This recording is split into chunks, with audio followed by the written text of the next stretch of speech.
Assalamualaikum warahmatullahi wabarakatuh. Kami dari kelompok 6 ingin mempresentasikan tentang modul 2 yaitu Basic Switch and Device Configuration. Pertama kami ingin memperkenalkan diri dulu. Yang pertama saya sendiri, nama saya Ibrahim, NPM 2578217 di kelas D. Nama saya Mas Dewi dari kelas 2B. Nama saya Rasya Agustina dari kelas 2D. Nama saya PJT Satya Tempur Ginting dari kelas 2B. Nama saya Dimas Dewanda dari kelas 2B. Saya Langsung dari kelas 2B. Saya Fadila, NPM 25714 dari kelas 2B. Assalamualaikum warahmatullahi wabarakatuh. Perkenalkan, nama saya Sulana Wijaya dengan NPM 257821113. Saya dari TRI 2D. Semuanya, perkenalkan saya KJD Satya Tempur Ginting. Di sini saya akan menjelaskan modul 2 pada bagian 2.1. Di sini ada akses Cisco IOS atau metode untuk masuk dan mengelola sistem operasi yang menggerakkan perangkat dari Cisco seperti router dan switch. Kemudian ada sistem operasi. Sistem operasi semua perangkat akhir dan perangkat jaringan memerlukan sistem operasi atau OS. Bagian OS yang berinteraksi langsung dengan perangkat keras komputer dikenal sebagai kernel. Bagian yang berinteraksi dengan aplikasi dan pengguna dikenal sebagai sel. Pengguna dapat berinteraksi dengan sel menggunakan antarmuka baris perintah atau CLI atau antarmuka pengguna grafis atau GUI. Kemudian saat menggunakan CLI, pengguna berinteraksi langsung dengan sistem lingkungan berbasis teks dengan memasukkan perintah pada keyboard pada prompt perintah.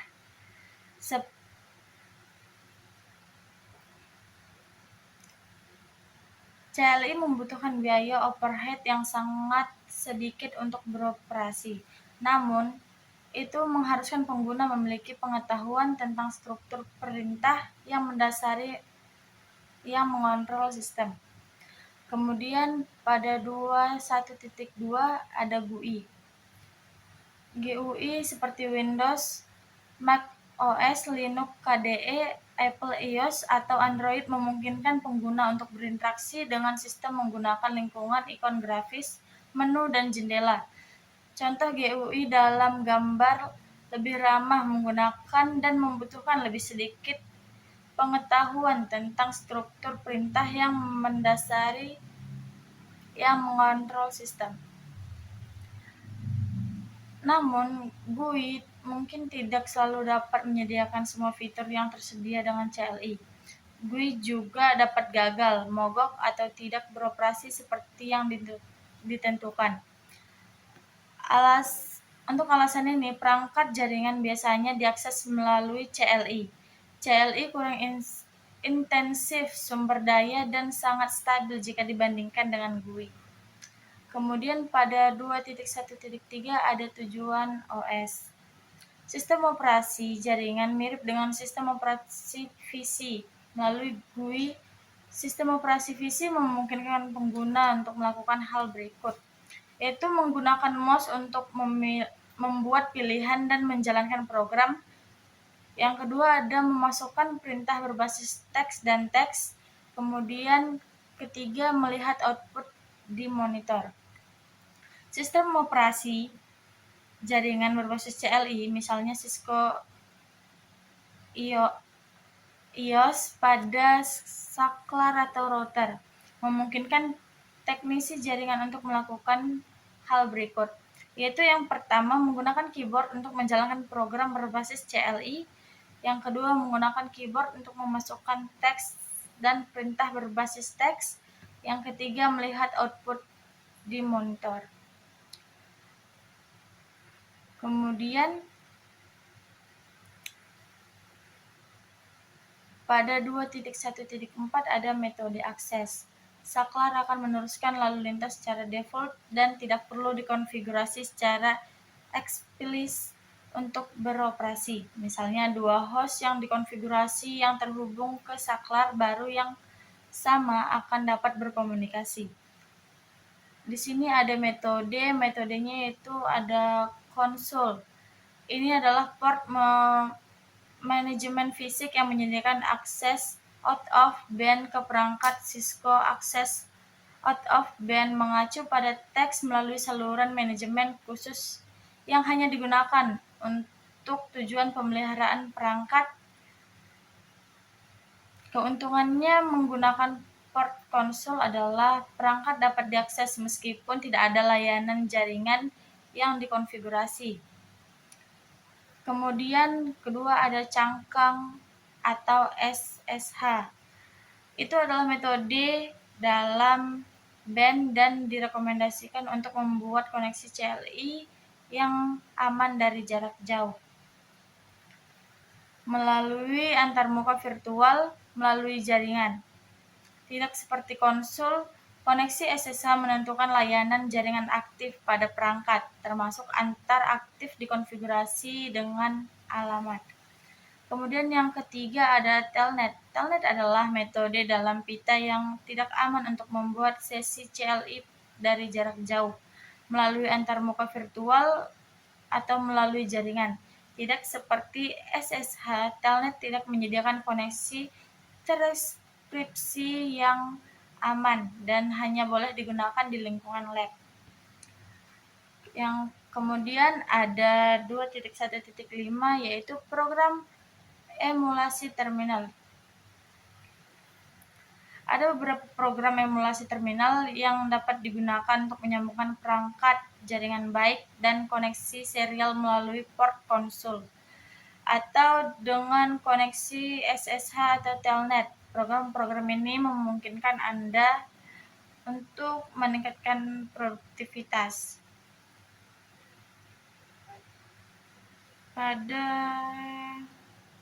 emulasi terminal ada session, login, terminal, keyboard, bell, Windows,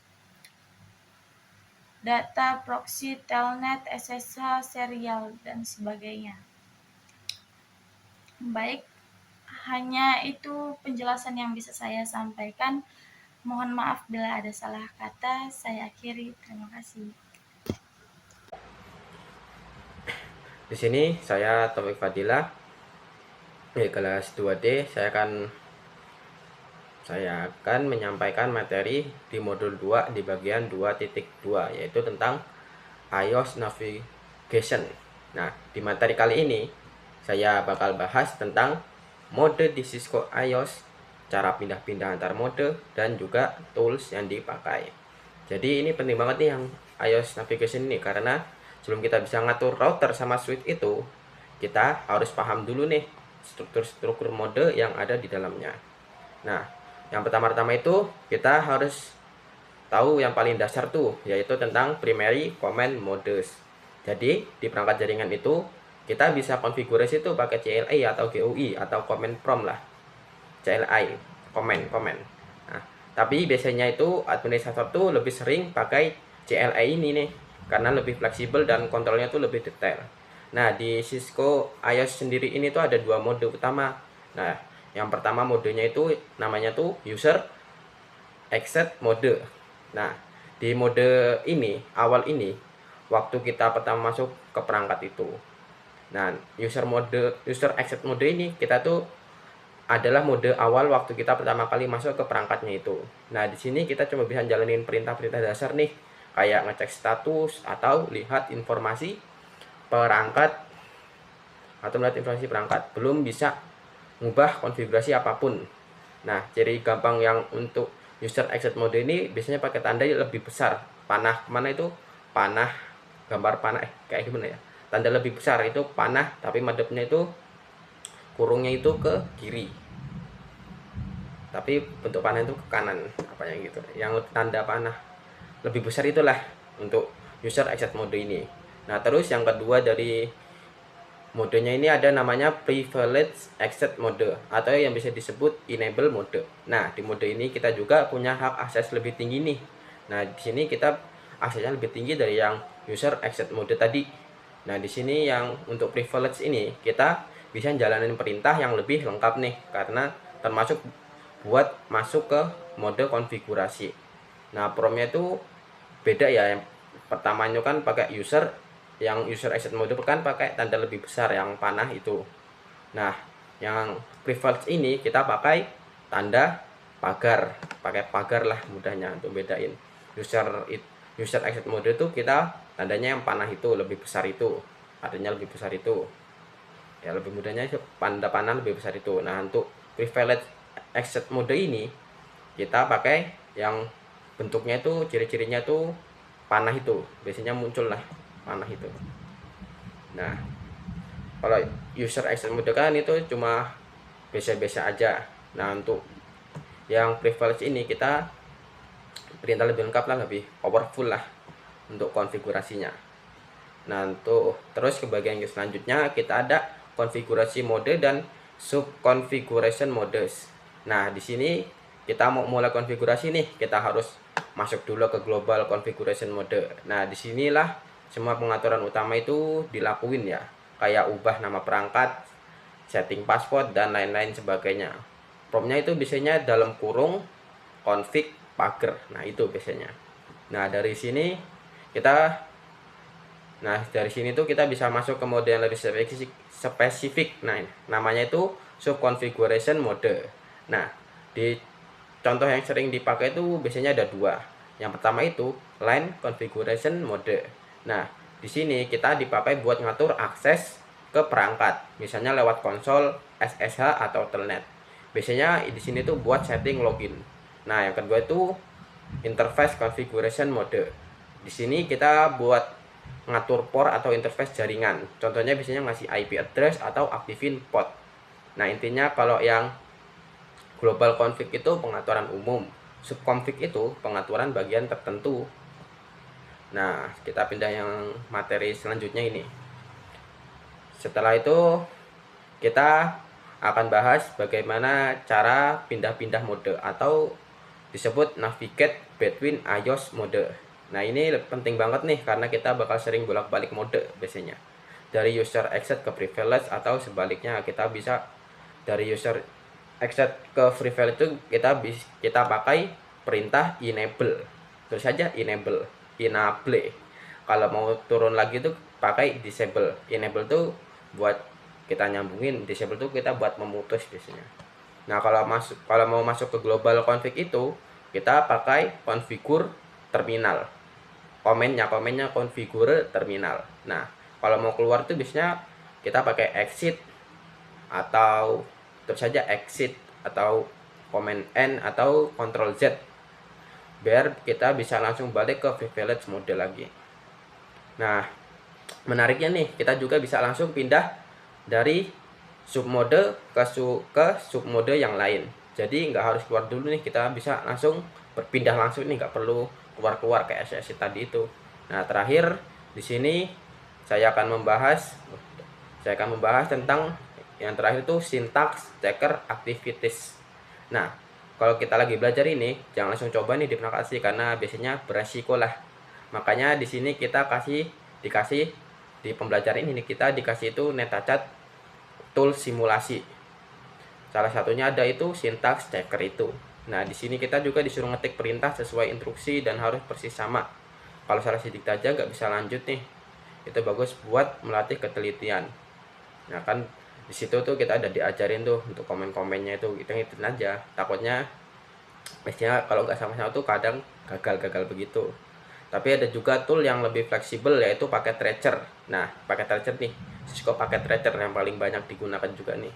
Di paket tracer tuh kita juga bisa pakai perintah singkat sih kayak di perangkat asli.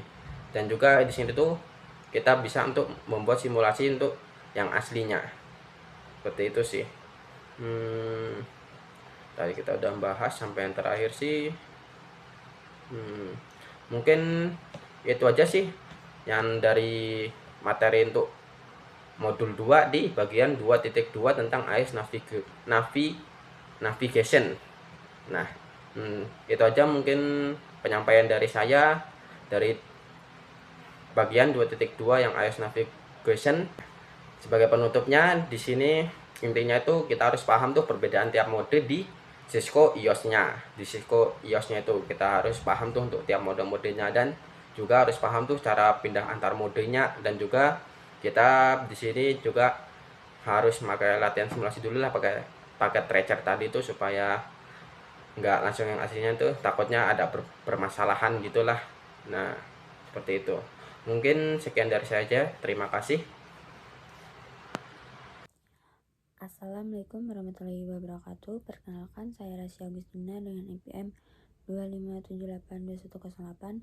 Pada video kali ini saya akan menjelaskan tentang 2.3 yaitu struktur komando. Langsung saja ke yang pertama, yaitu kita akan membahas mengenai struktur dasar perintah pada Cisco IOS. Setiap perintah dalam Cisco IOS memiliki format atau sintaks tertentu. Secara umum, perintah terdiri 3 bagian, yaitu perintah utama, kata kunci, dan argumen. Kata kunci merupakan bagian yang sudah ditentukan oleh sistem operasi Cisco. Sedangkan argumen adalah nilai yang dimasukkan oleh pengguna, seperti alamat IP. Perintah hanya dapat dijalankan jika ditulis dengan format yang benar dan sesuai dengan mode yang diinginkan. Selanjutnya kita masuk ke pemeriksaan sintaks perintah. Setiap perintah memiliki aturan penulisan yang harus diikuti. Jika perintah dimasukkan tidak sesuai dengan sintaks, maka sistem akan menampilkan pesan error. Dalam dokumentasi Cisco biasanya teks tebal menunjukkan perintah atau keyword, dan teks miring menunjukkan argumen yang diisi oleh pengguna. Dengan memahami sintaks ini, pengguna dapat menghindari kesalahan saat melakukan konfigurasi. Berikutnya, kita akan membahas tentang fitur bantuan pada Cisco IOS. Cisco IOS menyediakan 2 jenis bantuan, yaitu bantuan kontekstual dan pemeriksaan sintaks. Bantuan kontekstual digunakan untuk membantu pengguna mengetahui perintah yang tersedia, melihat opsi lanjutan perintah, serta mengetahui argumen yang bisa digunakan. Fitur ini dapat diakses dengan menggunakan tanda tanya. Selain itu, sistem juga secara otomatis memeriksa sintaks perintah yang dimasukkan.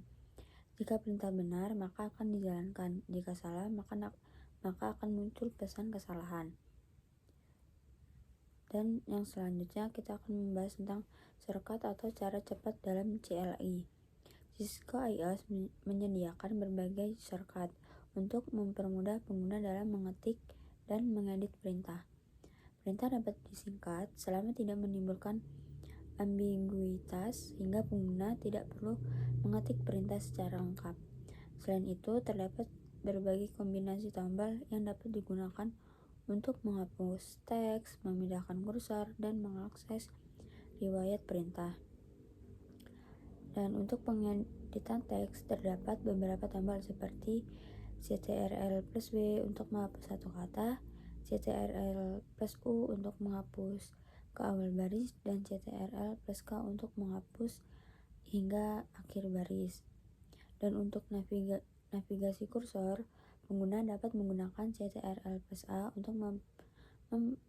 untuk berpindah ke awal baris, CTRL+E untuk ke akhir baris, serta tombol panah untuk menggeser posisi kursor.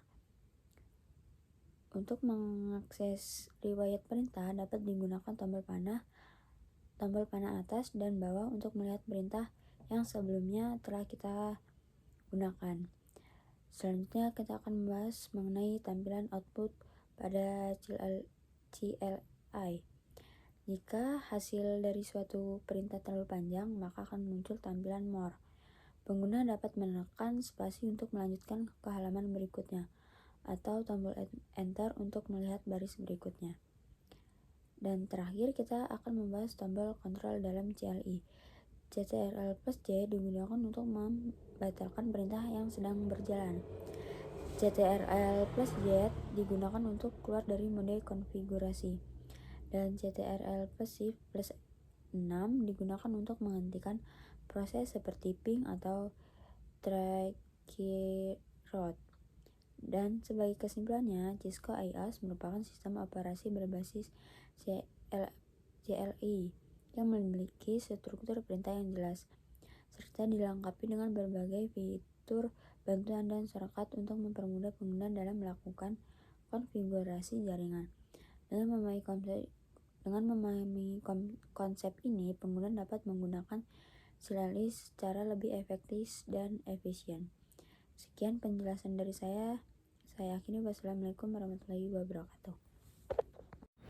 Halo teman-teman, saya Krasela Rahmadewi akan membahas lanjutan materi pada modul 2 pada bagian 2.5 tentang cara menyimpan dan mengelola konfigurasi pada perangkat Cisco. Nah, yang pertama ada jenis konfigurasi. Dalam perangkat Cisco ada 2 jenis konfigurasi utama, yaitu yang pertama ada startup config. Ini adalah konfigurasi yang disimpan di NVRAM dan akan digunakan saat perangkat dinyalakan ulang. Yang kedua ada running config. Ini adalah konfigurasi yang sedang aktif dan disimpan di RAM. Kalau perangkat mati, konfigurasi ini akan hilang. Yang kedua yaitu ada melihat konfigurasi. Untuk melihat konfigurasi itu ya konfigurasi yang sedang berjalan, kita bisa menggunakan perintah show running config. Dan sedangkan untuk melihat konfigurasi yang tersimpan, kita bisa menggunakan perintah show startup config. Yang ketiga adalah menyimpan konfigurasi. Kalau kita sudah melakukan perubahan dan ingin menyimpannya, kita dapat menggunakan perintah copy running config startup config. Artinya, kita menyalin konfigurasi yang sedang berjalan ke konfigurasi startup agar tidak hilang saat perangkat di restart. Yang keempat ada menghapus atau mengembalikan konfigurasi. Kalau konfigurasi yang dibuat tidak sesuai, kita dapat melakukan reload perangkat untuk kembali ke konfigurasi sebelumnya.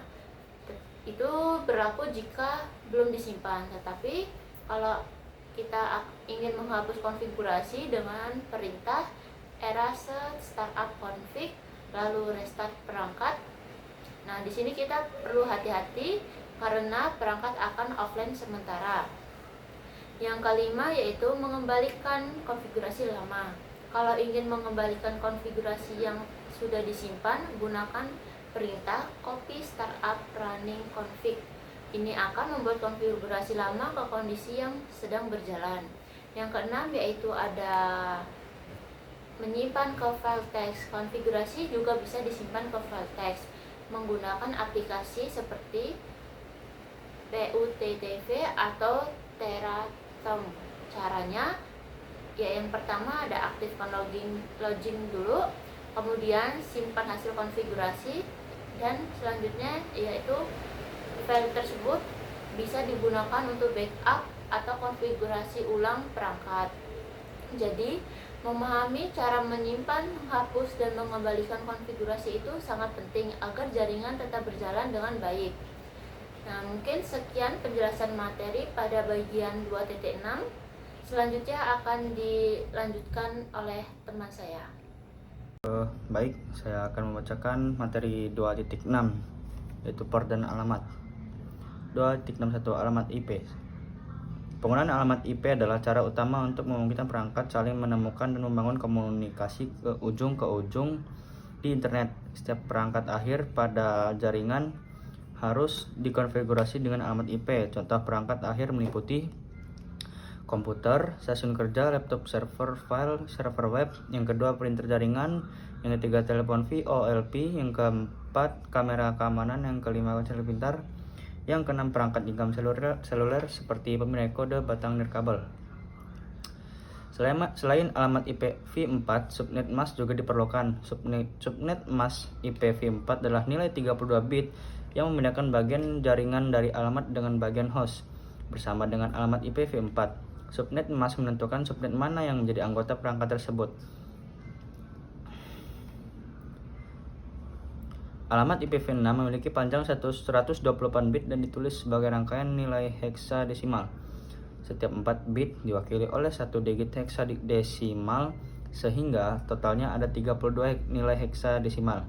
Kelompok 4 digit heksadesimal dipisahkan oleh titik 2. Alamat IPv6 tidak peka huruf besar kecil dan dapat ditulis dalam huruf kecil atau huruf besar. 2.62 Antarmuka dan port.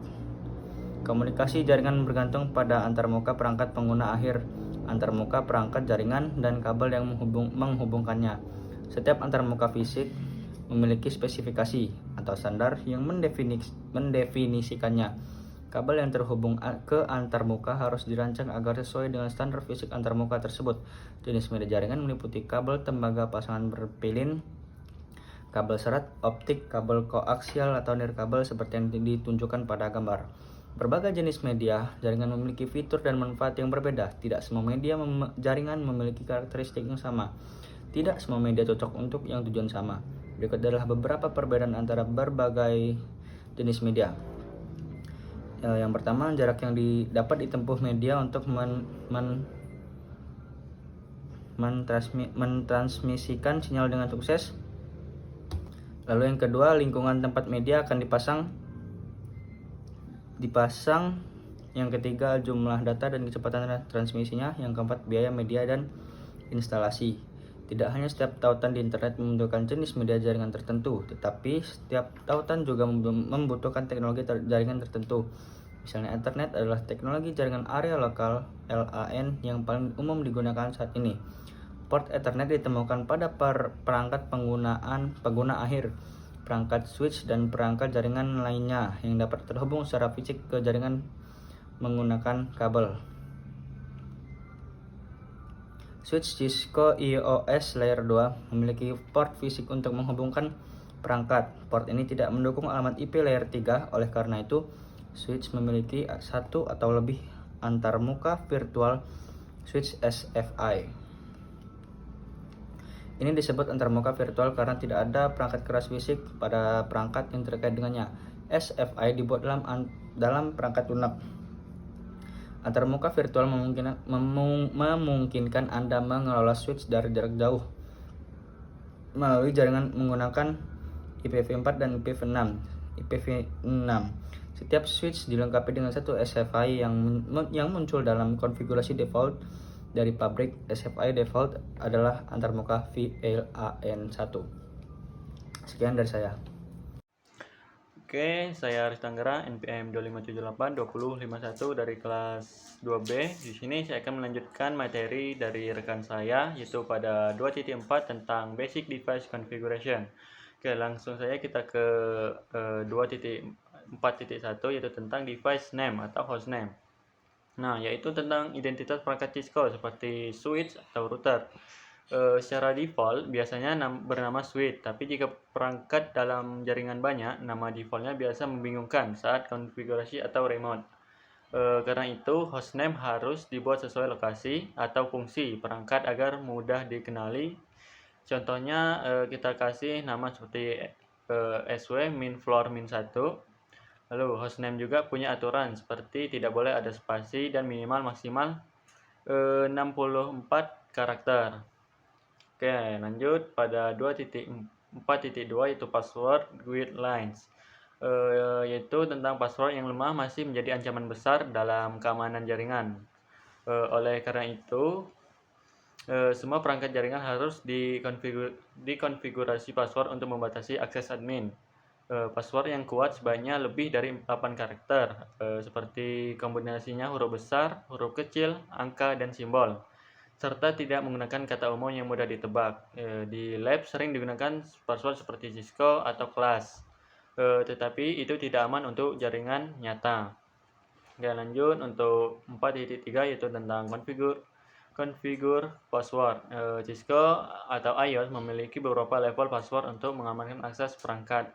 Yaitu di sini ada yang pertama yaitu console password untuk mengamankan akses user exit lewat konsol. Lalu yang kedua ada enable secret untuk mengamankan privilege mode atau akses penuh administrator.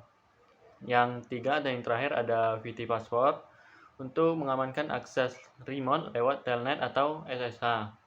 Nah, jika sudah dikonfigurasi, perangkat akan meminta password saat login dan saat masuk mode admin. Oke, lanjut pada 4.4 yaitu encrypt password. Secara default, password di running config bisa terlihat dalam bentuk teks, biasanya sehingga berbahaya jika ada orang yang melihat konfigurasi. Lalu untuk mengamankannya, kita menggunakan perintah service password encryption agar password tersimpan dalam bentuk terenskripsi. Begitu. Lalu pada 4.5 ada banner message. Banner digunakan untuk memberi peringatan bahwa perangkat hanya boleh diakses oleh pengguna yang berwenang. Banner juga berguna untuk aspek hukum jika ada penyusup. Banner dibuat menggunakan perintah banner MOTD atau method dan akan tampil secara setiap kali login. Gitu. Pada 4.7 ada basic device configuration. Di sini konfigurasi dasar keamanan perangkat Cisco meliputi seperti memberi hostname, mengamankan konsol, enable secret dan VT. Lalu yang ketiga ada menginskripsikan password. Yang keempat ada menampilkan banner login. Oke, itu untuk materi 2.4 tentang basic device configuration. Kesimpulannya di sini ada konfigurasi dasar ini bertujuan untuk membuat perangkat Cisco lebih aman, mudah dikenali dan mencegah akses tidak sah. Oke. Mungkin itu saja materi dari saya lanjutkan untuk rekan saya. Oke, di sini saya akan menjelaskan tentang verifikasi konektivitas. Pada video kali ini, di awal materi kita akan menjelaskan tentang aktivitas video, tugas ujian termuka. Pada topik sebelumnya, Anda telah mengimplementasikan konektivitas dasar dengan mengkonfigurasi pengalaman IP pada switch dan PC. Kemudian Anda memverifikasi konfigurasi dan konektivitas Anda. Karena apa gunanya mengkonfigurasi perangkat jika Anda tidak memverifikasi bahwa konfigurasi tersebut berfungsi? Anda akan melanjutkan proses ini pada topik ini dengan menggunakan CLI dan akan memverifikasi antarmuka dan alamat switch dan router jaringan Anda. Sama seperti Anda menggunakan perintah dan utilitas seperti ipconfig untuk memverifikasi konfigurasi jaringan pada komputer host. Anda juga menggunakan perintah untuk memverifikasi antarmuka dan pengaturan alamat pada perantara seperti switch dan router. Oke, setelah itu verifikasi konektivitas adalah proses untuk memastikan bahwa suatu jaringan komputer dapat terhubung dengan baik antara perangkat, misalnya komputer ke server, router, atau internet. Proses ini dilakukan untuk mengecek apakah komunikasi data berjalan lancar atau tidak. Jadi pada intinya digunakan untuk mengetahui apakah jaringan sudah terhubung dengan benar, membantu mendeteksi masalah jaringan seperti putus koneksi IP, salah, atau perangkat tidak aktif. Dilakukan dengan tools perintah seperti ping, traceroute, atau ipconfig. Menjadi langkah-langkah penting dalam troubleshooting jaringan. Jadi kesimpulannya, verifikasi konektivitas sangat penting untuk memastikan jaringan berjalan normal atau untuk menemukan serta memperbaiki gangguan koneksi dengan cepat. Cukup sekian penjelasan dari saya. Lebih kurangnya mohon maaf. Saya akhiri. Wassalamualaikum warahmatullahi wabarakatuh. 3. Sekian video dari kami kelompok 6. Kami akhiri. Wassalamualaikum.